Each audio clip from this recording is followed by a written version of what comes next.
Team India టీ20 vice captain Telugu తేజం తిలక్ వర్మపై మాజీ cricketer RCB mentor Dinesh Karthik విమర్శలు గుప్పించారు. తిలక్ వర్మ జట్టుకు భారంగా మారాడని, అతన్ని తొలగించి మరో ప్లేయర్కు అవకాశం ఇవ్వాలని సూచించారు. ఇంగ్లాండ్ పర్యటనలో తిలక్ వర్మ పేలవ ప్రదర్శన కనబరుస్తున్నాడు. వరుసగా 4 టీ20లో 13, 24, 3, 11 పరుగులే చేశాడు. దాంతో అతనిపై సర్వత్రా విమర్శలు వ్యక్తమవుతున్నాయి.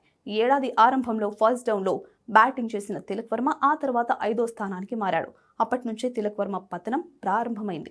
ఐసీసీ టీ20 ప్రపంచ కప్ 2026 ఐపీఎల్లో పర్వాలేదనిపించిన తిలక్ వర్మ ఇండియా ఏ కెప్టెన్ గా శ్రీలంక పర్యటనలో సత్తా చాటాడు.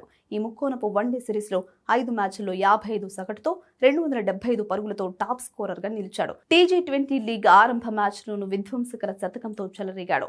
కానీ ఐర్లాండ్ తో పాటు ఇంగ్లాండ్ పర్యటనలో ఆ జోరును కొనసాగించలేకపోయాడు. 4వ టీ20 పరాజయం అనంతరం టీమిండియా ప్రదర్శనపై ఓ స్పోర్ట్ వెబ్సైట్ లో మాట్లాడిన దినేష్ కార్తిక్ తిలక్ వర్మతో పాటు శివం దుబేపై విమర్శలు గుప్పించాడు.